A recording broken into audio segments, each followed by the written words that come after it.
Hello students, आज मैं CBSE class 10th स्पर्श भाग 2 का चैप्टर मनुष्यता लेकर आई हूँ, जिसके कवि हैं मैथिली शरण गुप्त।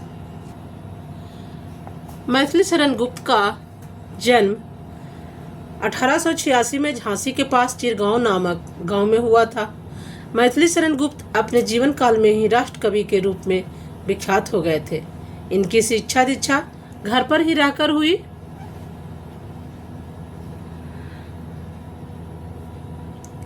संस्कृत भाषा, बांग्ला, मराठी और अंग्रेजी भाषा सभी के विषयों के ये ज्ञाता थे। गुप्त जी राम के भक्त थे। इनको भारतीय जीवन को समग्रता से समझने और प्रस्तुत करने का भी प्रयास किया। गुप्त जी अपनी कविताओं में खड़ी बोली का प्रयोग किए हैं,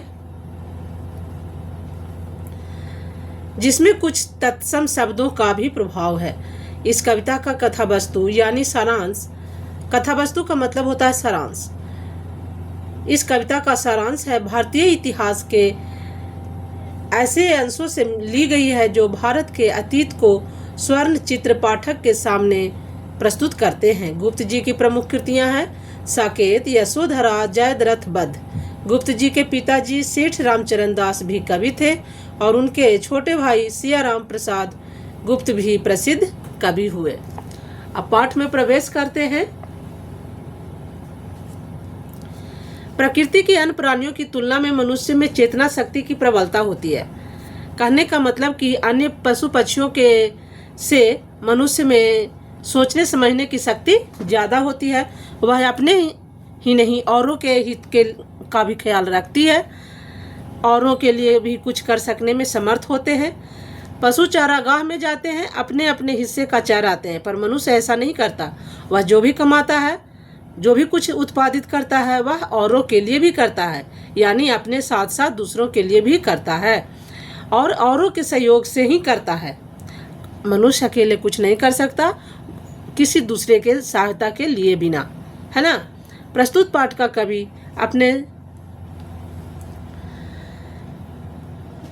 कवि अपनों के लिए जीने मरने वालों को मनुष्य तो मानता है, लेकिन यह मानने को तैयार नहीं है कि ऐसे मनुष्य जो में मनुष्यता के पूरे पूरे भी लक्षण होते हैं। वह तो उन मनुष्यों को ही महान मानते हैं जिनमें अपने और अपनों के हित चिंतन से कहीं पहले और सर्वोपरि दूसरों का हित चिंतन करते हैं। उसमें वे गुण हो जिनके कारण कोई मनुष्य इस मृत्युलोक से गमन कर जाने के बावजूद भी युगों तक औरों की यादों में बना रह जाता है।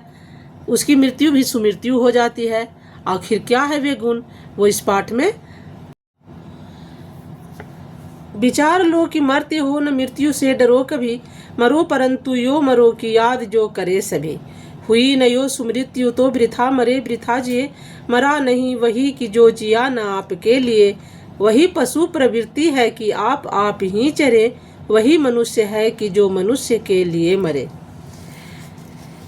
इन पंक्तियों में कवि कह रहे हैं कि हे मनुष्य, आप यह विचार करो कि आप मरणशील हो, यानी कि आप इस धरती पर पैदा लिए हो तो मरोगे भी, इसलिए आप मृत्यु से बिल्कुल नहीं डरो। आप मर गए तो ऐसे मरो कि आपके जाने के बाद सब लोग याद रखें और याद करें। क्योंकि आपकी स्मृति नहीं हुई तो आपका यहाँ इस धरती पर जन्म लेना व्यर्थ हो जाएगा, क्योंकि आपका जन्म दूसरों की भलाई के लिए हुआ है। अगर आप किसी के लिए कुछ नहीं किया तो आप उस जानवर के समान हैं जो चारागाह में जाकर उधर पूर्ति के लिए चरने जाते हैं और चरकर आ जाते हैं, यानी खुद अपने लिए कुछ करते हैं, दूसरों के लिए कुछ नहीं करते। उसी उदार की कथा सरस्वती बखानती, उसी उदार से धरा कृतार्थ भाव मानती। उसी उदार की सदा सजीव कीर्ति कूजती, तथा उसी उदार को समस्त सृष्टि पूजती। अखंड आत्म भाव जो असीम विश्व में भरे, वही मनुष्य है कि जो मनुष्य के लिए मरे। इन पंक्तियों में कवि कह रहे हैं कि सरस्वती उन्हीं की कथा बखानती है जो उदार हृदय के होते हैं, और पृथ्वी भी उन्हीं लोगों का कृतार्थ मानती है, यानी एहसान मानती है या आभार मानती है, या आभार प्रकट करती है। कौन? धरती, जो दूसरों के प्रति भी अपना कर्तव्य समझते हैं। इस जगत में उन्हीं की कीर्ति गूंजती है जो उदार है, और यह सृष्टि भी उन्हीं को पूजती है जिनका हृदय उदार है, जो अपनी अखंड भाव से दूसरों के प्रति उदार भाव रखते हैं। वही मनुष्य है, वरना तो अपना पेट तो पशु भी भर लेते हैं। उनका इस धरती पर जन्म लेना ना लेना व्यर्थ है।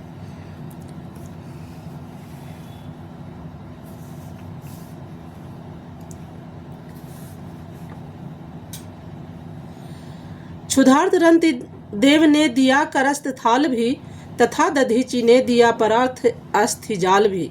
उसी नर क्षितिश ने स्वमांस दान भी किया, सहस्रवीर कर्ण ने शरीर चर्म भी दिया। अनित्य देह के लिए अनादि जीव क्या डरे, वही मनुष्य है कि जो मनुष्य के लिए मरे। इन पंक्तियों में कवि ने राजा रंती देव, महर्षि दधीचि और उसी नर नरेश, उसी नर मतलब कि एक गंधार के राजा हैं, क्षितिश मतलब होता है राजा, उसी नर ये राजा का नाम है उसी नर। तो उसी नर और दानवीर कर्ण और दानवीर वीर कर्ण का उदाहरण देते हुए कहते हैं कि जब भूख से पीड़ित राजा रंती देव के पास भोजन का थाल परोसा गया, उसी समय एक याचक के मांगने पर अपना परोसा हुआ थाल भी उस याचक को दान कर दिया। एक दधीचि ऋषि हैं जिन्होंने देवताओं के जीवन पर संकट ना आए इसलिए उन्होंने अपने हड्डियों का ढांचा दान कर दिया इस पृथ्वी पर, और इस पृथ्वी पर अमर हो गए। एक दानवीर कर्ण है जो अपने शरीर में लगे कवच कुंडल को भी मांगने पर सहर्ष दान में दे दिया, मतलब प्रसन्नता से दे दिया, कोई दुखी मन से नहीं। वे जानते थे कि अगर ये कवच कुंडल उनके शरीर से निकल जाएगा तो उनकी जिंदगी खत्म हो जाएगी, वे मृत्यु को प्राप्त हो जाएंगे। फिर भी उन्होंने इसकी परवाह न करते हुए वो दूसरे के बारे में सोचा और अपना कवच कुंडल दे दिया। उसी नर का राजा अपने शरीर के मांस को दान में देकर वो भी अमर हो गए। इसलिए कवि कह रहे हैं कि इस नश्वर शरीर से मोह करने के बजाय किसी के काम आ जाए और अपना भी नाम इस मनुष्यता के पेज पर लिखवा डाले, वरना यहाँ तो कितने आए और कितने चले गए, उनका कोई लेखा जोखा नहीं है। और ये देखिए दधीचि ऋषि है, रंती देव हैं, उसी नर हैं, वीर कर्ण है, ये सब कब जन्म ले लिए और कब मरे हैं, फिर भी आज हम लोग भी उनको याद कर रहे हैं। इसलिए अनित्य देह के लिए कोई जीव नहीं डरना चाहिए, किसी जीव को नहीं डरना चाहिए। सहानुभूति चाहिए, महाभूति है यही, वशीकृता सदैव है बनी हुई स्वयं ही। विरुद्धवाद बुद्ध का दया प्रवाह में बहा, विनीत लोक वर्ग क्या न सामने झुका रहा। आहा वही उदार है परोपकार जो करे, वही मनुष्य है कि जो मनुष्य के लिए मरे। इन पंक्तियों में कवि कहना चाहते हैं कि सभी मनुष्यों को सहानुभूति चाहिए, क्योंकि इसी धरा पर इन विभूतियों ने भी जन्म लिया है जो अपने कृतियों को अपने वश में किया है।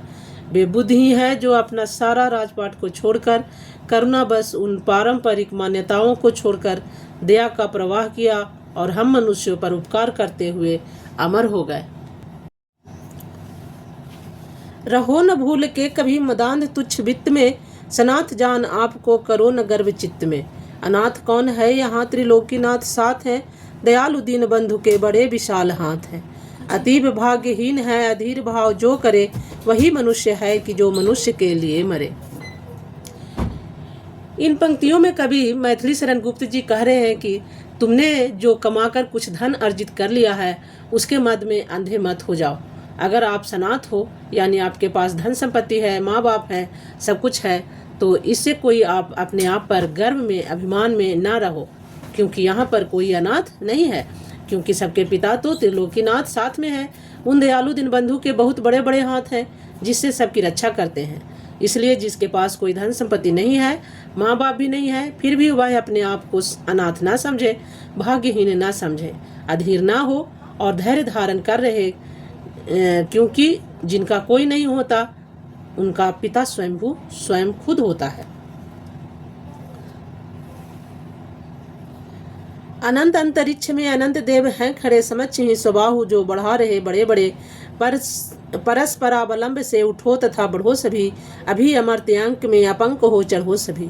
रहो नयों की एक से न काम और कासरे, वही मनुष्य है कि जो मनुष्य के लिए मरे।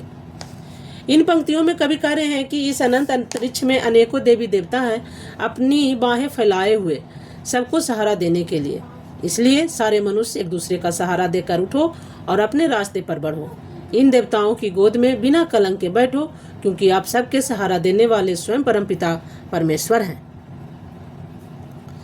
मनुष्य मात्र बंधु है, यही बड़ा विवेक है। पुराण पुरुष स्वयंभू पिता प्रसिद्ध एक है। फलानुसार कर्म के अवश्य बाह्य भेद है, परंतु अंतरैक्य में प्रमाणभूत भेद है। अनर्थ है कि बंधु ही न बंधु की व्यथा हरे, वही मनुष्य है कि जो मनुष्य के लिए मरे। इन पंक्तियों में कवि कह रहे हैं कि मनुष्य सभी बंधु हैं। जितने भी यहाँ मनुष्य हैं वो मनुष्य मात्र सब बंधु हैं, और यही हम सबका बड़ा विवेक होना चाहिए, यही समझदारी होनी चाहिए कि यहाँ जितने भी मनुष्य मात्र हैं वो सारे बंधु हैं, क्योंकि सारे मनुष्यों के पिता तो एक ही हैं। और कौन है वो स्वयंभू। उसके अनुसार पृथ्वी के सारे लोग आपस में बंधु हैं, यानी भाई भाई हैं। कुछ तो अपने कर्मों के अनुसार बाहरी भेद से बंधे हैं, फिर भी आत्मा से सब एक है, यही प्रमाणित करता है। कौन करता है? तो वो वेद, प्रमाणभूत वेद है, यानी कि वो प्रमाणित करता है कि हम सब की आत्मा एक है। यही प्रमाणित करता है कि हम सब की आत्मा एक है। लेकिन जब अपने बंधु की पीड़ा ना हरे तो यह तो अनर्थ की बात है, क्योंकि मनुष्य तो वही है जो मनुष्य की पीड़ा को हर ले। चलो अभीष्ट मार्ग में सहर्ष खेलते हुए, विपत्ति विघ्न जो पड़े उन्हें ढकेलते हुए। घटे न हेल मेल, हाँ बढ़े न भिन्नता कभी, अतर्क एक पंथ के सतर्क पंथ हो सभी। तभी समर्थ भाव है कि तारता हुआ तरे, वही मनुष्य है कि जो मनुष्य के लिए मरे। इन पंक्तियों में कवि कह रहे हैं कि इस अभीष्ट मार्ग में यानी जीवन की राह में हर्ष से, प्रसन्नता से खेलते हुए चलें, और रास्ते में अगर विघ्न विपत्ति आए तो उसे अपने हौसलों से धकेल दें। लेकिन इस राह में चलते हुए किसी के साथ जो हेल मेल है, वो प्रेम है, वो घटने ना पाए, भिन्नता यानी खटास पैदा ना हो। सभी लोग इस तरह से सतर्कता से अपनी मंजिल की ओर बढ़ें और एक दूसरे को साथ लेकर अपनी मंजिल तक पहुँचें, क्योंकि अपने तो इस भावत सागर से तरे ही साथ में अपनों को भी तारते हुए चले। इस कविता में मैथिली शरण गुप्त जी बहुत अच्छे विचार प्रस्तुत किए हैं। इन्हें अपने मन में धारण करना चाहिए, अपने ज़िंदगी में लाना चाहिए। तो आप लोग भी पढ़िए, लिखिए और याद कीजिए। इस चैप्टर में इतना ही है। Thank you for watching.